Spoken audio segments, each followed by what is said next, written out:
It's time for world politics, and we'll definitely be getting down to some political discussions. And all along those lines, we do that here on Pod TV every Tuesday and Thursday at 5 p.m. And earlier, one of our bosses used a very interesting word. It was a word that doesn't have that bad of a connotation, but I heard a four-letter word earlier because, as I have said, a political part of the discussion. But this past weekend, I was doing one of my events that I am part of, and I was actually letting one of the people that did not win, because sometimes the winners find out later that they can also be winners, because that can happen in contests. So as part of the Road to the Apollo, we picked winners. I think we picked like 6 or 7, and then I was talking to my boss in that particular program, as well as the founder of that particular program, and he found 2 other people that were winning, and they used the 4-letter word because they were telling me that after I stopped at their music store and made it my way back from Reidsville, North Carolina, which is near Greensboro,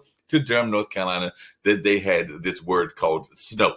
So earlier, Kim Calhoun was asking whether everybody was staying warm, since she's actually visiting us today from Chicago, and all along those lines. And as far as I'm concerned, even though I went to school in the Midwest, that can be a 4-letter word, and all along those lines. So that was the 4-letter word, because literally, apparently in North Carolina, in the middle of the state, around what we call the Piedmont region, it snowed in late night on Sunday night in Monday morning. And I do know, and we'll get to some of the political discussions as well, that they don't really believe in that word in California, where Jim Eade is coming at us from as well. So they don't really know that word. They don't like that word. And it's definitely a 4-letter word in that part. But Adam Lamparello has been in various places, including some places that are used to snow, and all along those lines. So he doesn't mind the word. And I know he's had some jobs, I believe, in the Midwest, some jobs in the Northeast, and a lot of other places where snow is very common. So it's not a 4-letter word to him. Oh, Mark just froze. Okay. And all along those lines. So I know they are used to snow in that part of the world, and all along those words. So definitely we'll get to the politics discussion, but I just had to get there because when I was talking to Rachel Amex, and like I said, she was added as a winner because they picked like 5 or 6 winners. And then my boss in that job was like, she was good. We should add her as a winner. And I'm like, sure, why not? Have her on the bus as well. And so we added Rachel, and we also added another young lady as well. So they'll be making that road trip to New York. But hey, Adam, you're up there in the Northeast, and snow is very common up there. But here in the South, it's a 4-letter word. Well, I'm still in the South, but I'll be leaving for the Northeast and the best city in the world in about 5 days. And Kim, you should leave Chicago immediately. It's a disgraceful city. O'Hare is a horrible airport. And all you're going to find in Chicago is depression and dreariness. Oh, come on. I actually, yeah, it's cold. Definitely cold. Is that they closed down my park. The Millennium Park is closed, and where I used to run there, and it's closed down. So it is kind of depressing today when I went out to try to do a few things that I love to do, and I'm finding a lot of them closed down. And it's kind of depressing because there are more homeless people on the streets. And I've been coming here for years than I've seen. And I mean, it's sad. I don't know why there's so many homeless people on the streets right now. Well, I wish we could all be celebrating Christmas in Moscow. It's unfortunate. That's what, and apparently, there's fair people on the show that might still have spy friends there as well, because I think that he's lost touch with his people in that neighborhood. But I don't know. Sasha might be keeping some secrets from me, and he might still have some friends that can actually help you, Adam, get to Moscow, because I think that he might still have some friends in high places and low places, even though Putin is not a friend of Sasha. But you might have some friends that can help Adam get to Moscow, right, Sasha? Mark, I would like to ask you, is that now a weather show or no politics anymore? No, we're going to get to the politics. You heard those in the beginning. I said that I was making a little bit of a segue and all along. So you announced a politics show, but you already spent 10 minutes on the weather. No, so it's actually more like 3 or 4. If you will continue along with weather, I have something better things to do. No, we're going to get to politics. We're definitely going to get to the politics. Thank you so much. No problem. Great.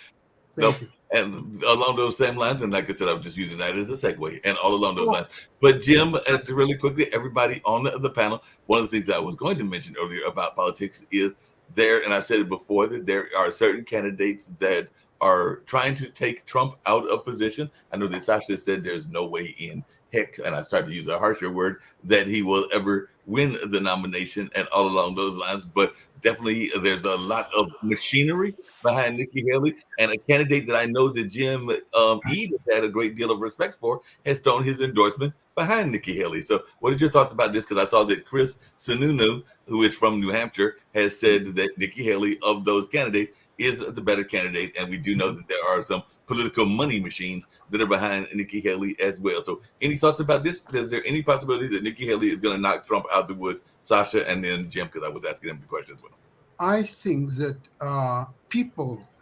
individual people, millions, tens of millions of people in the United States will vote, irrespectively of whoever provides the money, whether it's a Koch brothers or sisters or whoever they are. It doesn't matter. So they will buy a little bit more television time and so on. It's not going to do anything at all. That's my opinion. Jim, what is your thoughts? Because you were the one that told me some very strong support that you were given around Chris Sununu, and you actually thought he would be a better candidate himself and all along those lines. But what is your thoughts about this endorsement of Nikki Haley?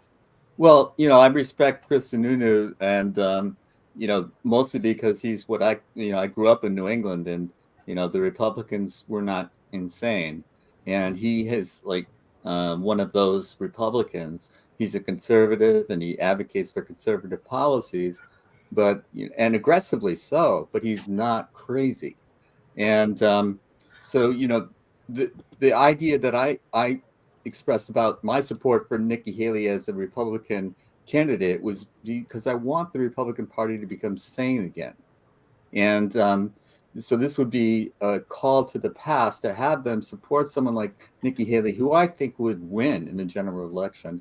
And I don't think anyone else would. DeSantis was an early, person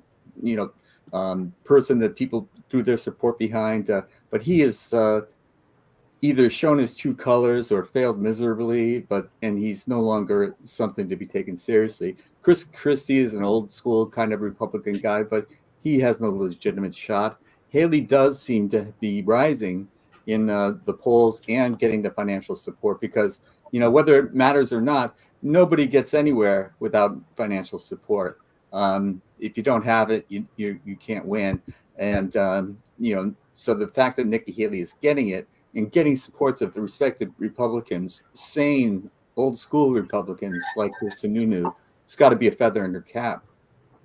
Jim, you forgot to mention Vivek Kamasutra. What's happening? I neglected to mention him for a very good reason. He's not a factor. He's just a loudmouth, as Chris Christie points out. He's obnoxious, and so he's getting his 15 minutes of fame. Speaking of which, and I'm going to actually throw that to Adam, because I have heard some people, and I have mentioned before that my brother came up with a nickname for him, Beatbox Ramaswamy, and all along those lines. But is there the notion of him being a surrogate mouthpiece? Because that's what I've heard. Is that one, he's lobbying for a UN job because his complaint is that he doesn't have any, well, among other complaints, is that he doesn't have any foreign experience, and Nikki does, and she oftentimes runs loops around him because of that foreign experience. I've heard that he might be lobbying for an ambassador's job, if not the vice presidency, and that he is being a surrogate for former President Trump. But what is your take on this, Adam, and everything, as one that has been a person that has pointed out several of the positive natures of the Trump presidency? All four candidates have zero chance. Ramaswamy is a narcissistic loudmouth. Chris Christie just doesn't have any support. And, DeSantis just hasn't been very impressive. And Nikki Haley, who really is a Trump supporter, is very unoriginal and hasn't said or done anything that's going to change the tide, which is Trump is going to get the nomination. The question is Trump going to beat Biden? And I think that that's a very difficult question to answer because the amount of votes that Biden will get surely out of an anti-Trump sentiment is going to be very high. So I think at the end of the day, it's going to be Trump versus Biden. I would give Trump a slight edge at this point, but it's very, very uncertain. I would say about Trump, though, that his policies were precisely the moderation that James talks about. We had the lowest African American and Hispanic employment rate. We had no wars. We had more secure borders. We had the First Step Act, which reformed criminal justice. Those are the kind of policies that are going to make America great again. And that's why Trump will likely win the White House. Hey, Kim, a quick question for you and everything, because one of the things that I've been hearing people talk about, and quite a bit, we even talked about it earlier in World Edition when we had the conversation around abortion and other issues, is that the women's vote is going to be a very active part of what goes on, and that may be the swing that helps Biden, even though he has some very serious low numbers in terms of his current popularity and all along those lines. But is issues that are, whether it's the pocketbook issues, which both men and women are impacted by, or issues that are strictly around women issues like abortion, going to be a swing vote and a swing part of the election? Because I've heard some people say that even some of these states like Arizona and Texas, and even to some degree North Carolina, that some of the views that are out there that people perceive as being anti-women may cause women to come out and vote in droves. I'm not sure that that's going to be the case, but I just wanted your take on that. Kim?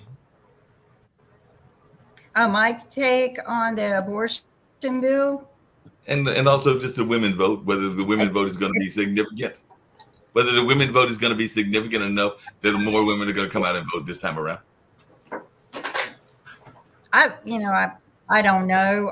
It all depends on, I guess, if we're working our butts off and not getting paid enough. And, we have to work all day. So, I mean, so many women right now, and it's really sad, who are struggling as single mothers and just, trying to make ends meet, and some working 2 or 3 jobs. So, maybe they're working them to death so they don't come out and vote. Who knows? And I want to bring up something about Chris Sununu, that, for a conservative, he kind of amazes me, because he is for people with, for gay rights. He threatened to veto a bill that if it crossed his desk, that would violate the gay rights in the schools. So, I'm starting to warm up to him and to Nikki Haley and some of the things that they want to do. I'm not 100% behind everything that they do yet, but I think that they are. If Nikki Haley makes it, I think you will also see more women go to the polls to vote for her. I think that she can make it only in one case. If all other clowns will immediately drop the race, will consolidate all their constituents behind Nikki Haley, so it will be one-on-one Nikki Haley versus Trump. Then she may have some chances. But while the other 3 clowns are still around and so on, they will never make it for sure, and they also, unfortunately, will not allow Nikki Haley to get anywhere. What's your take on that, Adam? You're the one. I wanted to ask: do we feel like that there's just too many people right now in the primaries, and the vote is just getting spread too thin? Do we feel like that there's one strong enough person in the race that might pull through? And if so, who would it be?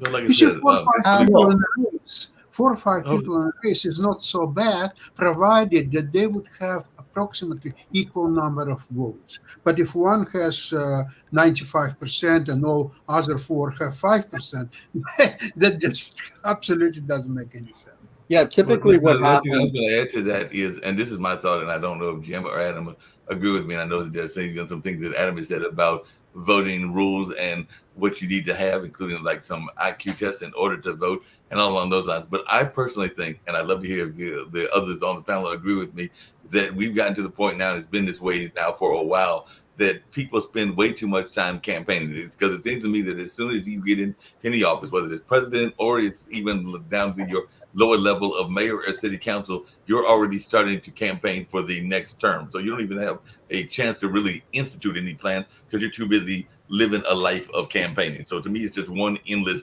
campaign, because that's what I even noticed locally here in Durham. People are already campaigning and they just won an office. I'm going like, you're already in campaign mode. That to me makes no sense. But Jim, any thoughts around that? Because I know it also goes on in California where it just seems like they are constantly campaigning.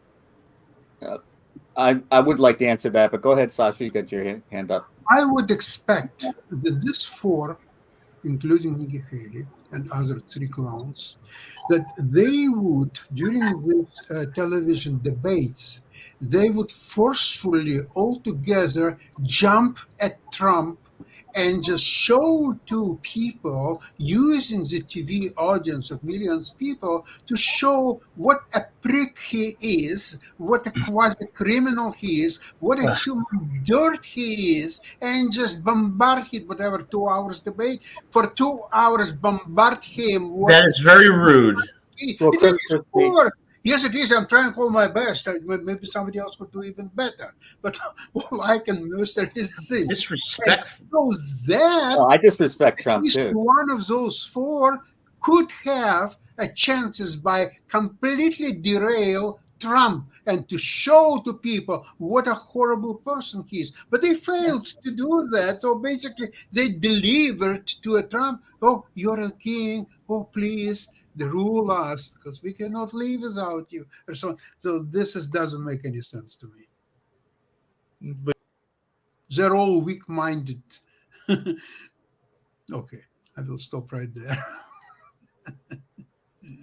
Well, Sasha, you made a point about them being weak-minded. That's part of the problem with democracy, is that you get a lot of weak-minded, ignorant people voting, and that's why you get bad leaders and bad policies. But as far as the Republicans go, okay, the Republican debates have been a joke. They've reflected very poorly on the party because it doesn't seem like there's any substantive discussions. It seems more like a soap opera. But of the four candidates, Nikki Haley, I think, is the best.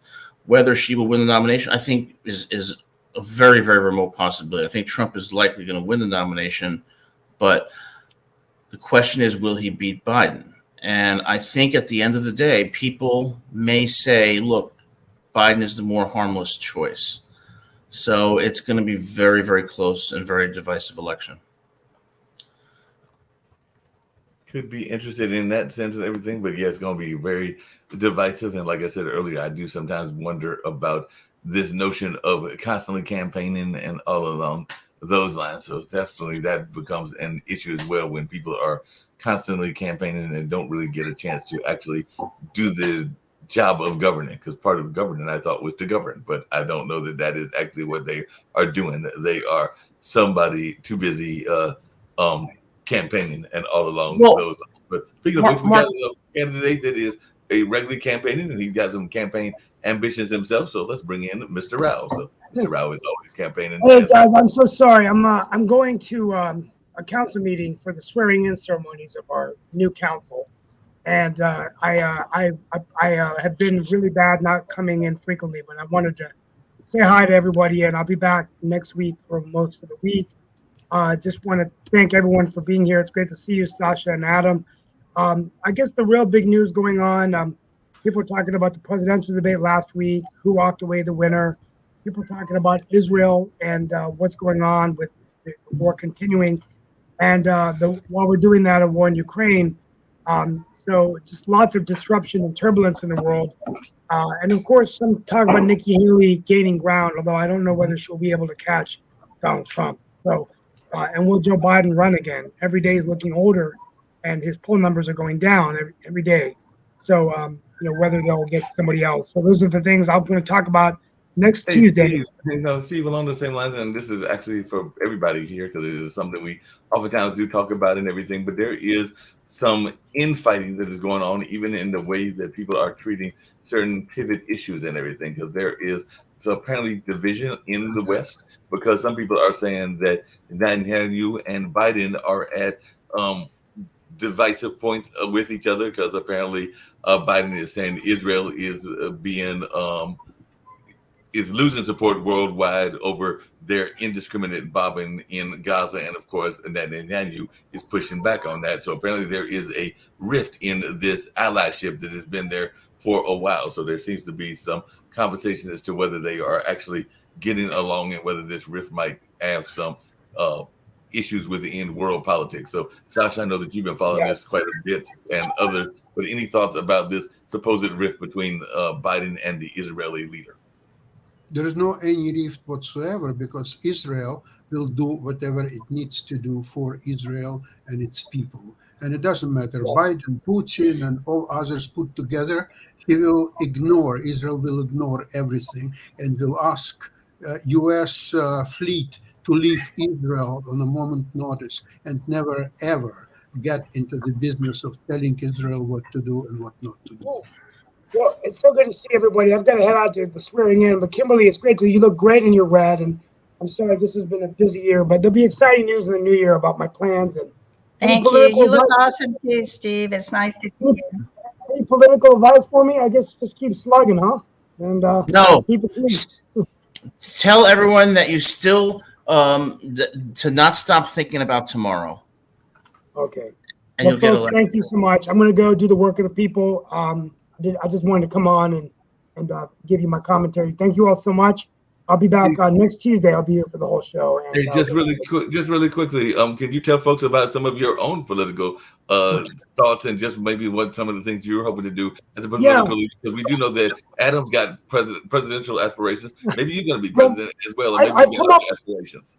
I've come up with a plan. So I mean, the thing about it is that my goal is to one day serve in the Congress and run for a council of state position. And I was, approached about running for the Commissioner of Labor, but I'm doing a lot of radio and TV in addition to you guys who gave me the opportunity. I'm doing commentating on PBS and WPTF. And so I figured that's really helping my name recognition across the state. So my goal is hopefully running for the Wake County Commission, which represents about 1 million people in the largest county in the state.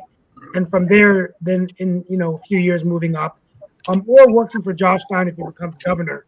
I'd be honored to be a part of his cabinet. So I guess those are my two things. So, but I fell in love with the media, which was kind of, and I got to be honest with you, I'm getting paid for some of it, but I like the media more than politics. So, I mean, for me, it's made it kind of different in that I don't need it as much as I would needed it before.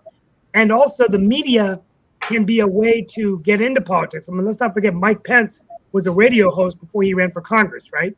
So sometimes it's dawned on me, maybe I just quit everything and just do this, right? But it's good to be in a position where I can have these options.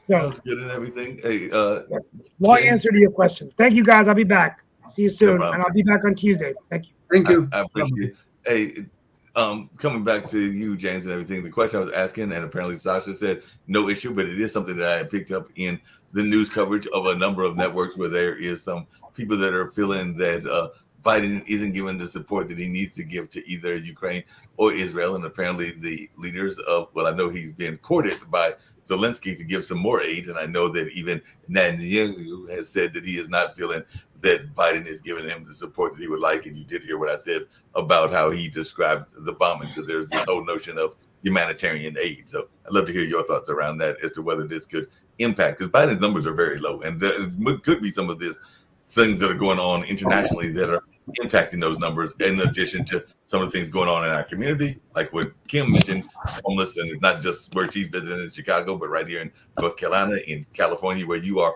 and a number of other places. But he is polling constantly low. Every time I turn around, the numbers are dipping lower and lower. It's negative. One of the reasons this is true is, and I talked about this on Sasha's show, is that there's a disconnect between people's experience and what they think about the economy in general.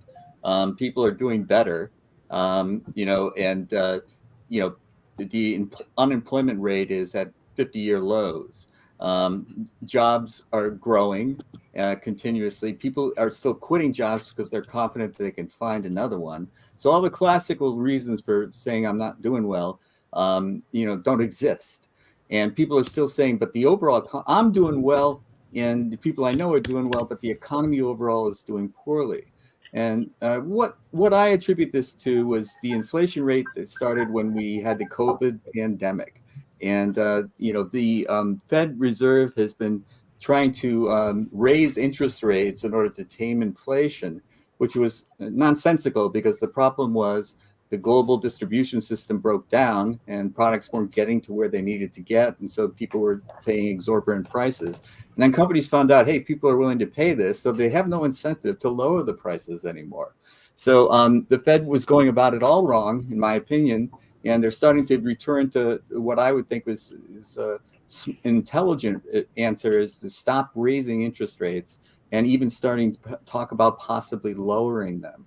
And so people realize that the prices went up and they think that this is a reflection of the overall economy, which is not the case. The overall economy, it's booming. Corporations are reporting record earnings, and people are finding jobs, so just the fact that the unemployment rate is at 50-year lows, that's got to tell you something. And the job growth keeps going up all throughout Biden's administration. Yet he still suffers from this perception that the economy is doing poorly, and it is doing great.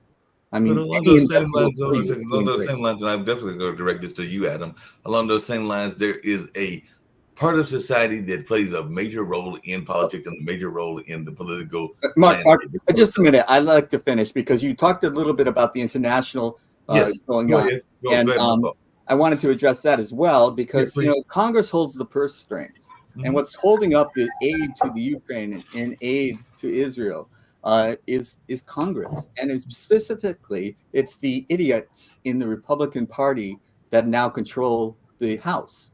I think the Senate would vote to give them more money to provide that aid, and to blame Biden for that is just backwards thinking. It's crazy because what's going on is the chaos in the House of Representatives, and it's brought on by the MAGA hat wearing Trump supporters in the House. If the Republican Party went back to being sane, they would be getting this support.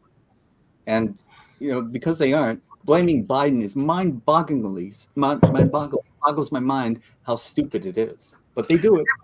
I want to add to what you just said about Republicans, that the delusional party as it is, one part of this Republican caucus, they are saying that Biden is a horrible person because he does not give enough weapons to Ukraine so Ukraine could win against Russia.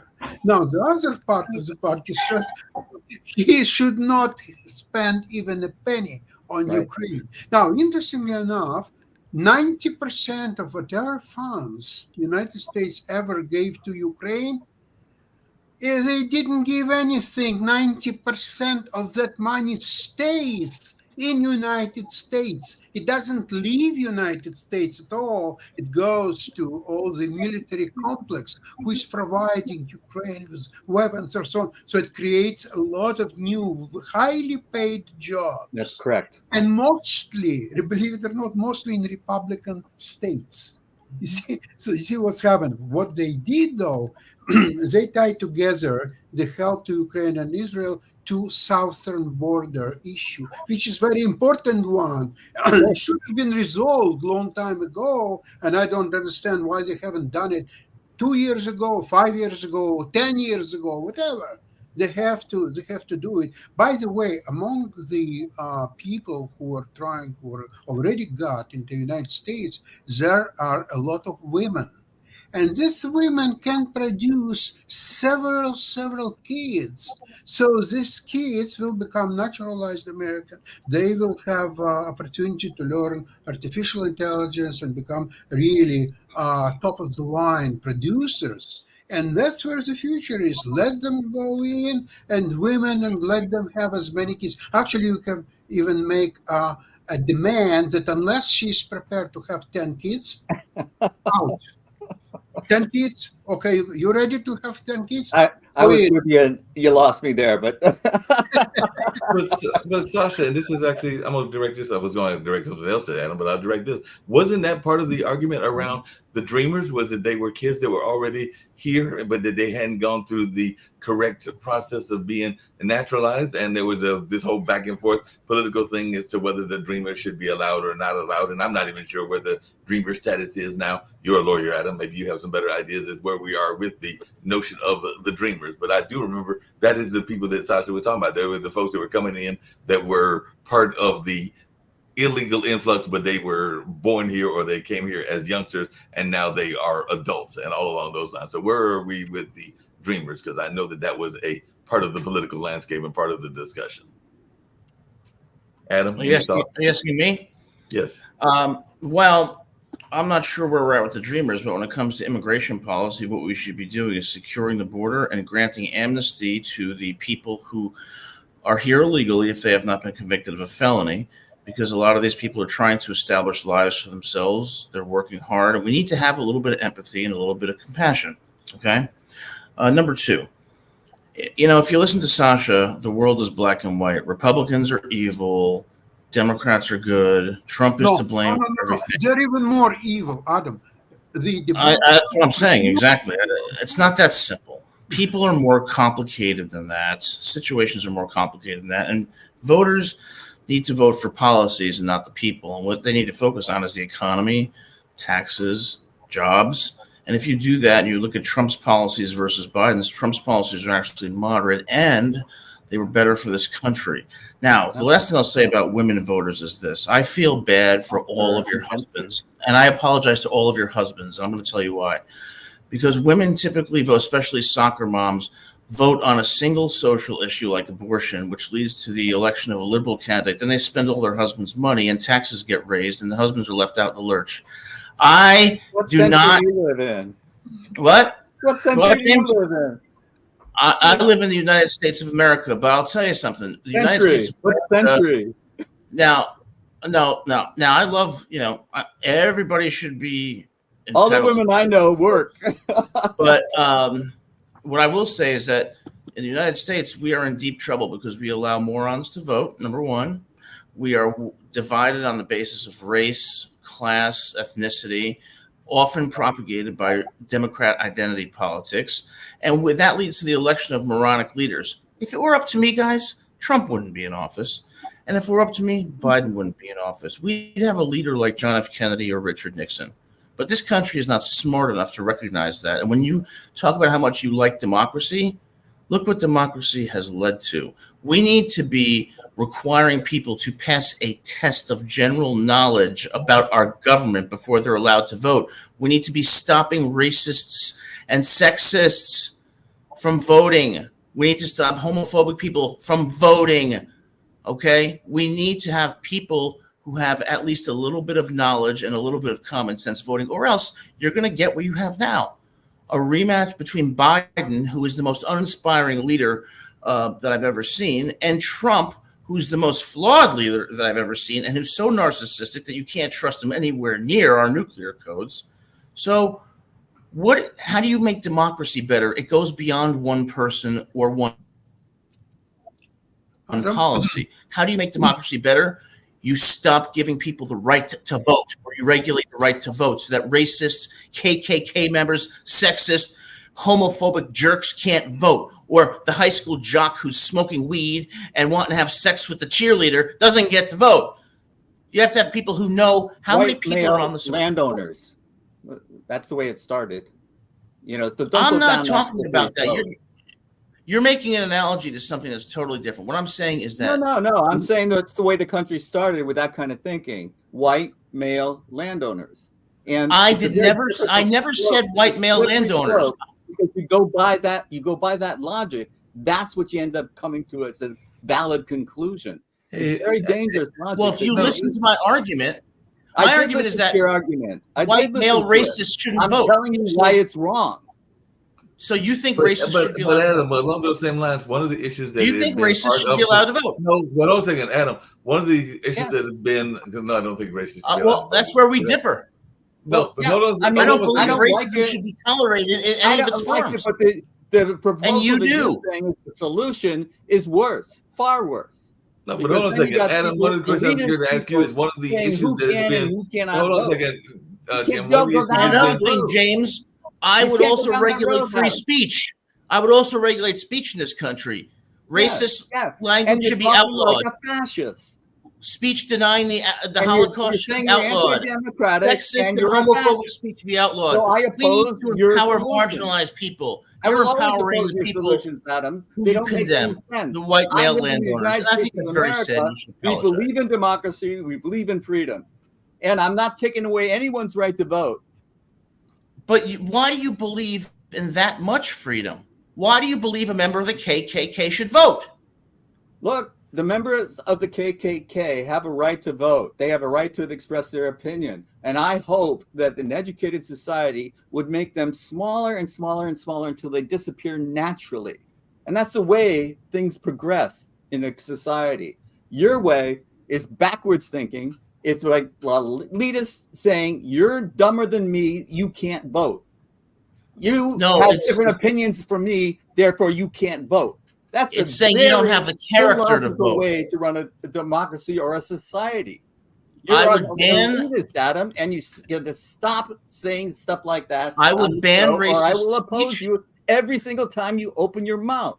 I would ban racists from voting, and I would allow felons to vote. See, we already restrict the right to vote with felons. I'd give them the right to vote, but you're in the KKK, you don't vote. You're a sexist jerk. You don't vote. You're a homophobic jerk who trashes gay people. You don't vote. And I thought, coming from liberal California, you would join me in supporting this effort to eradicate racism. But you want them to vote and want them to speak.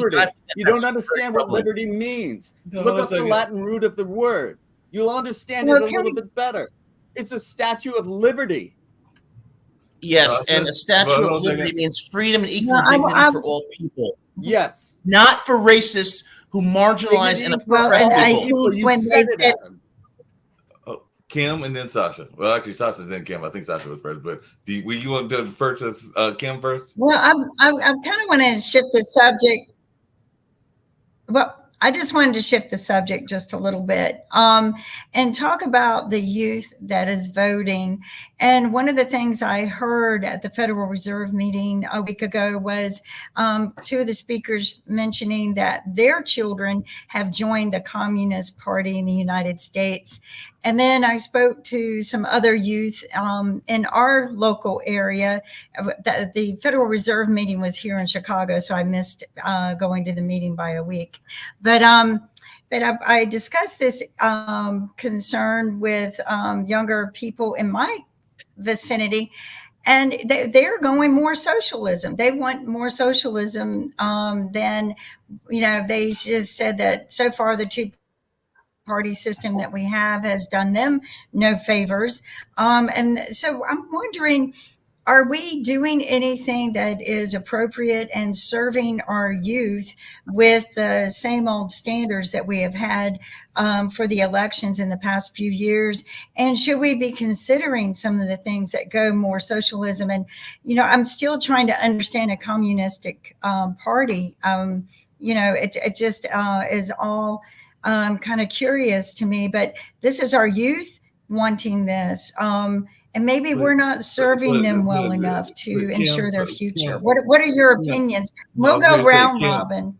No, and Kim, I was going to actually answer you because I've actually gone to some of those meetings, and I've actually been associated with some people that are part of that kind of move around socialism. And I think that even Sashi would agree that there are some aspects of even what we are doing in the United States that are socialistic, whether we want to look at some of the medicine or some of the other things. So I do think that we are incorporating some of those principles into our modern day United States and even some of the other Western governments as well. But I do think that communism is going a little bit too far to the far extreme and everything, and there can be some extremists, but there is a lot of socialistic talk around a number of doctrines that are being incorporated into programs, whether that's in law or the health or a number of other issues.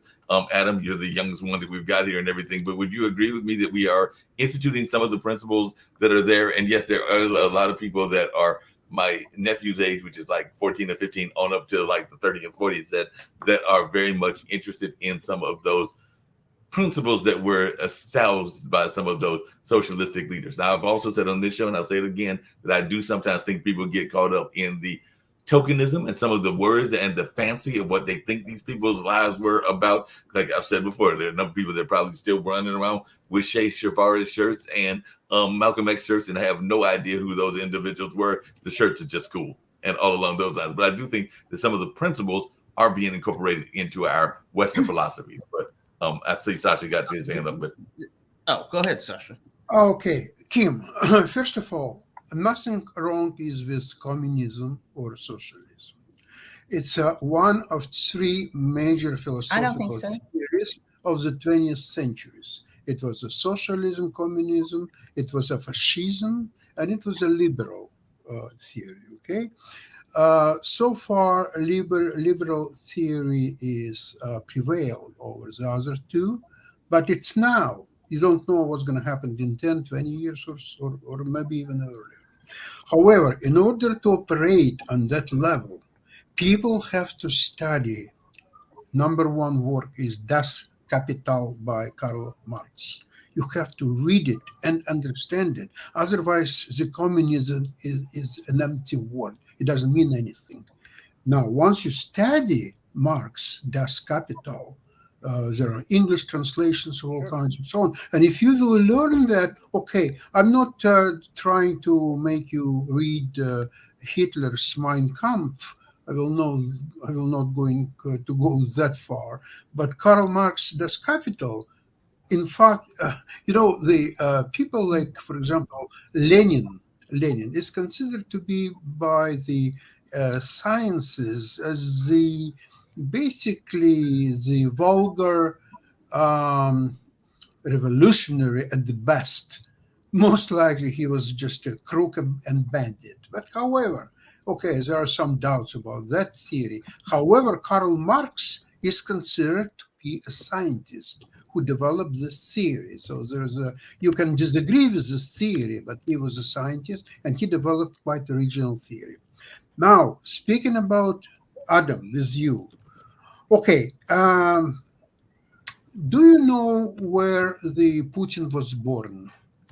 Since you studied Putin quite a bit, probably not. You asking me?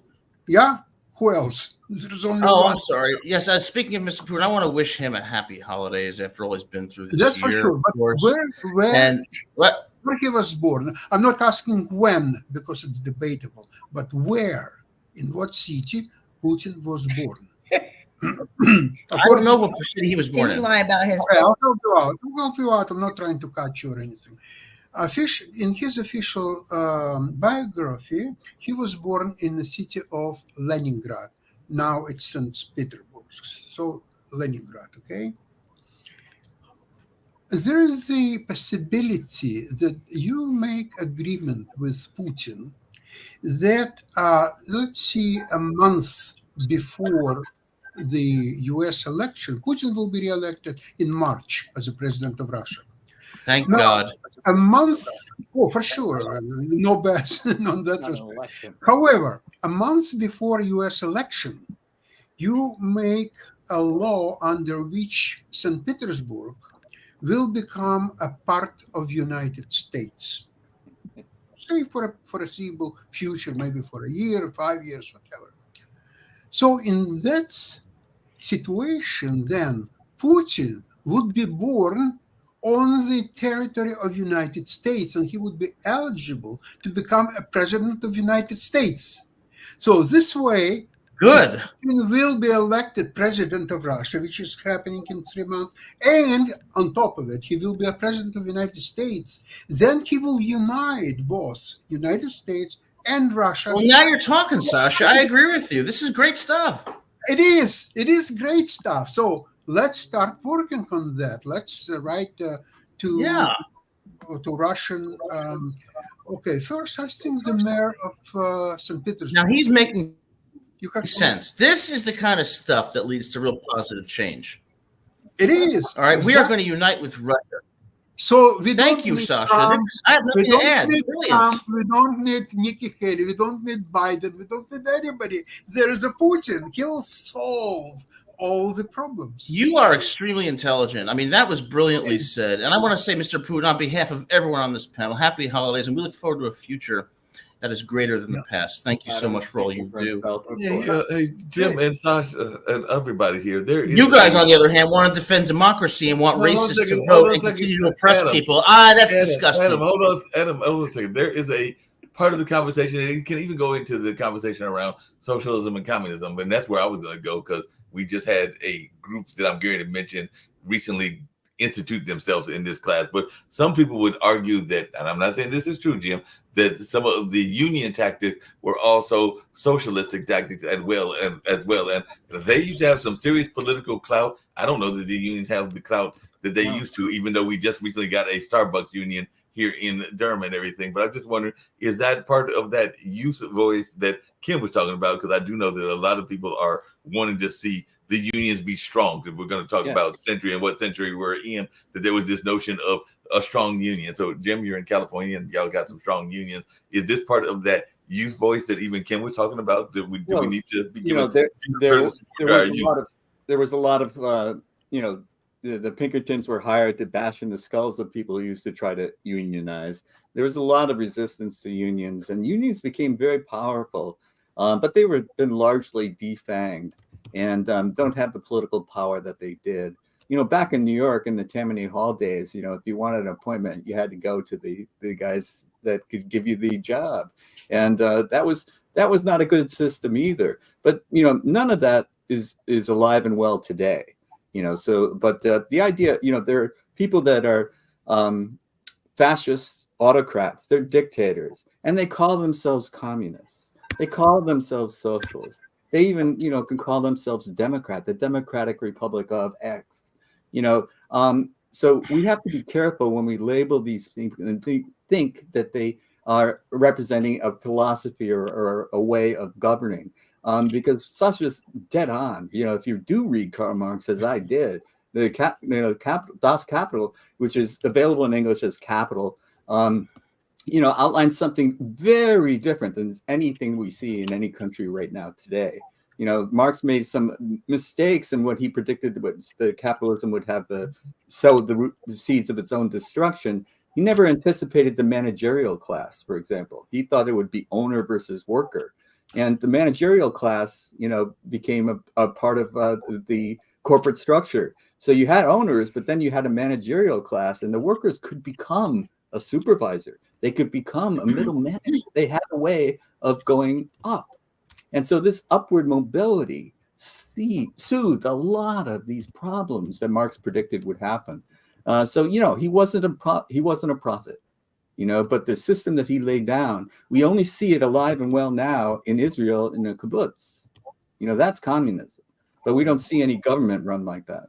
So, when we use these words, we sometimes we say the same words and we mean something completely different. But it is a question of educating yourself on these subjects. And very, very few Americans, I think, have read Das Kapital, know what Marx is. Well, that's the point now, isn't they it? react to the word socialist as if it means something that it doesn't mean. So, what can we do about that? That is so well said. And that goes to the fact that what this panel refuses to discuss is the more fundamental problems with the United States and our government. It's not Trump. It's not Biden. It's not one person. It's that we live in a failed democracy where absolute morons who have never read a book or even seen a book are allowed to vote, where racists, sexist, homophobes are allowed to vote, where ignorant people are allowed to vote. And that's why you get those MAGA Republicans that you call insane and crazy. That's why you get them. We need to have a democracy that allows intelligent people to vote. If that's elitist, that's fine. I got to push back on something you said earlier, because there was the American people might be so dumb that they wouldn't elect Putin, and that's a real tragedy. There was a part of the society that you mentioned earlier, and I am not part of that society, but I do have friends that are part of the society.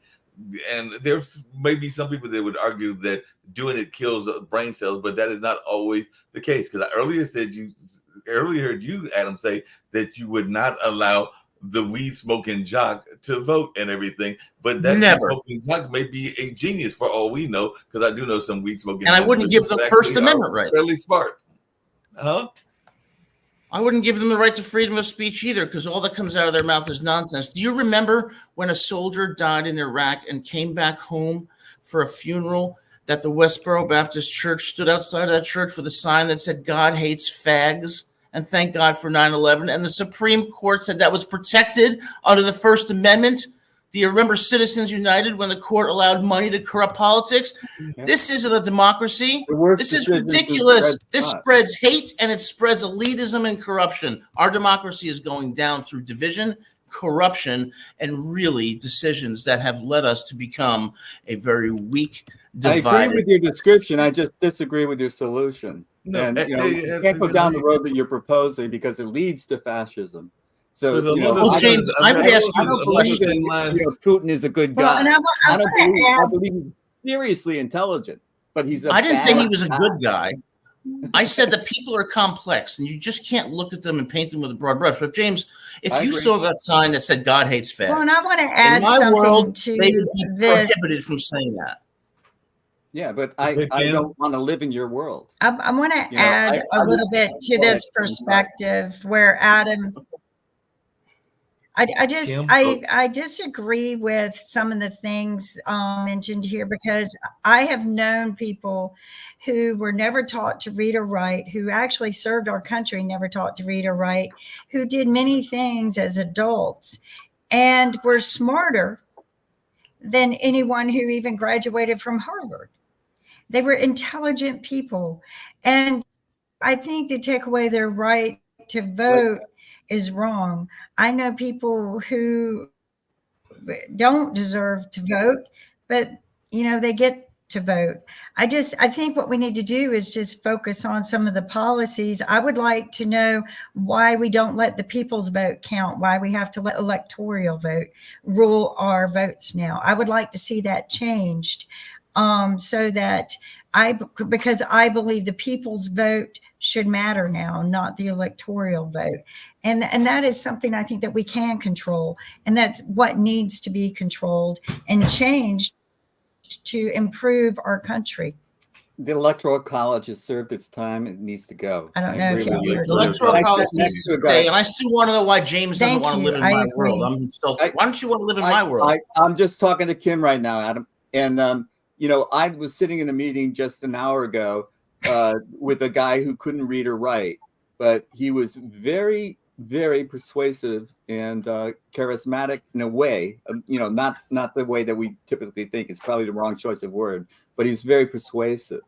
And right now, I agree that we do have a Hobson's choice in our presidential candidates, but I don't think the solution is to go towards a more autocratic society.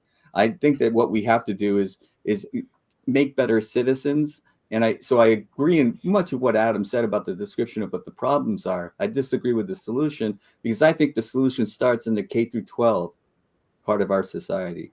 You know, educate children better. Hey, speaking of K through 12 and educating, I want to read a quote. It's actually from a civil rights leader, and I'm not saying that I agree totally with what he's saying, but I want to know if y'all agree with what he says, and then I'll tell you who it is. And the quote was, as was stated earlier, all of the countries that are emerging today from under the shackles of colonialism are turning towards socialism.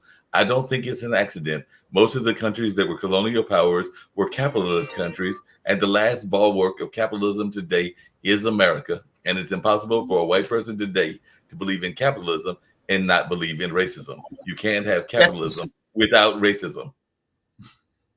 Cornel West. Malcolm X. That's disgusting.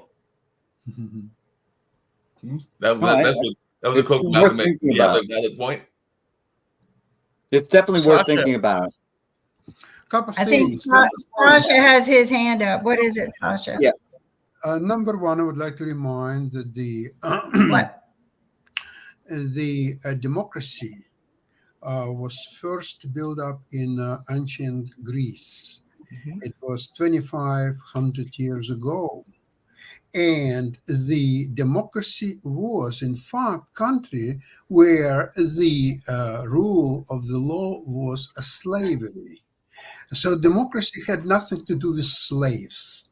It had to do with the free people, people who had some property, or they were involved in some arts, or they were skillful people in some professions or something. So they were allowed to express their power to vote and to elect people who would rule the country or the town or city or something like that.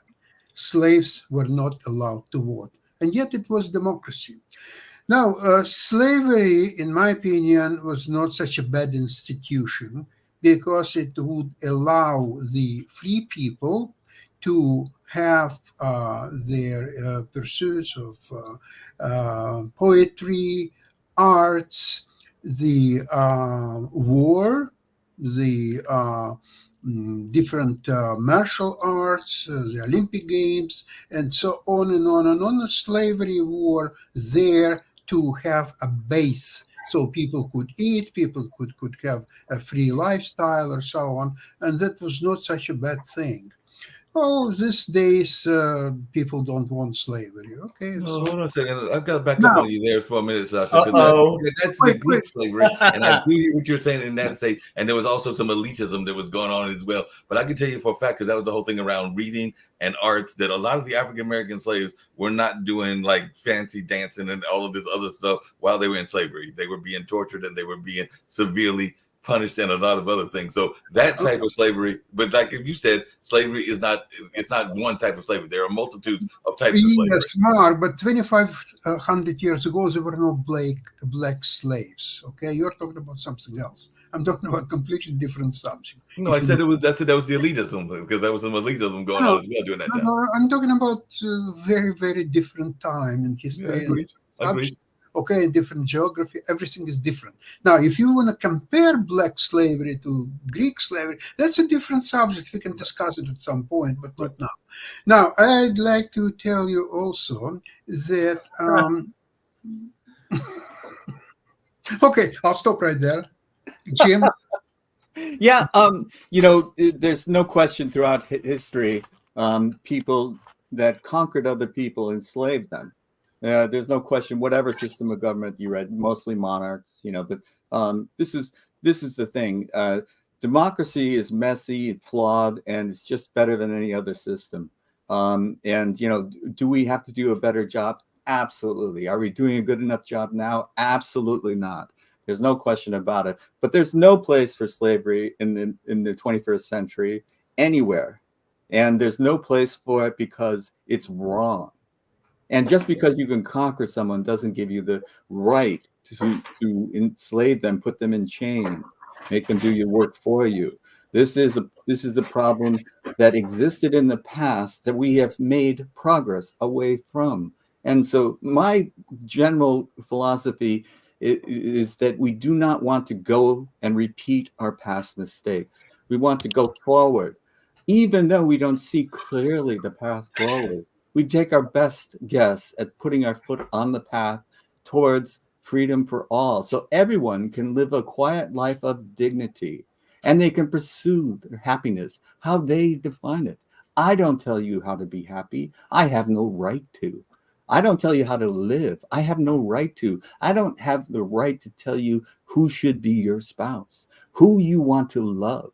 These are the things that we want to make progress towards. Although every time we take a step back, forward, someone is pulling us 2 steps back. That's the way it seems sometimes. But we have made progress. No, we just didn't make progress. But James, Yeah, the problem though. Hold on a second, Adam, because I just want to push back on James slightly, because I think this is me, Mark speaking, not speaking for anybody, but isn't part of what has happened is that the ideals of what was written as democracy weren't necessarily the same as the promise, because there's this notion of the promise versus the reality, because I think that a lot of the democracy that even was promised was more of an ideal democracy, and I don't know that we've ever come close to it, that ideal democracy. And part of that is because it was the elites that were creating that democracy. And I'm not knocking Jefferson. In some ways I consider myself a Jeffersonian, but Jefferson didn't believe it when he said all men were created equal.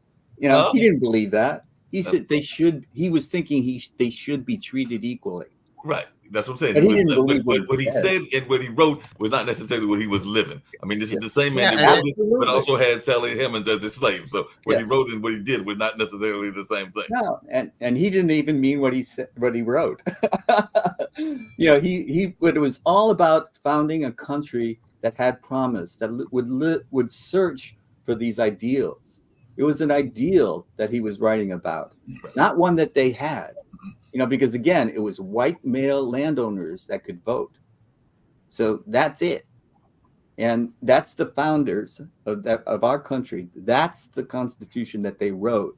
You know, we had to have amendments to that Constitution to make progress. The Constitution. This is a foundation of ideals, and we fail to live up to them. But we don't have to put ourselves down for that. We can say we didn't do well enough. Let's pick ourselves up. We fell down, dust ourselves off, keep moving forward, because backwards won't work. James, that's the problem with your argument. Your argument sounds good, but it's too idealistic. In reality, it doesn't work. We're based on I'm trying to ideals. propo- I'm It's no, not yeah, we're based on idealistic. ideals, but that doesn't mean we have to be idealistic. It's not idealistic. It's Yes, it is. ideals that you aspire to, and you Yes, fail it is. to achieve them. So let but me that's ask you this: human. Do you know who Mary Kay Letourneau is? No, I don't think so. Mary Kay Letourneau was a 34-year-old So teacher. who we're had a at the top of sexually- the hour now, and this is a wrap of the show. Okay. I look forward to reading your book. Cool. So we're getting to wrap it, and we'll call it now. we'll be And back with more yes, discussion please take on, time, read some of the books that authored by our panelists. We want to thank everyone for joining us today, and we'll see you Thursday night. Until then, keep up with who's running in the political race and post your questions with us, and have a great evening. Take care, everyone. Thanks. All right. Nice seeing you all. Bye-bye.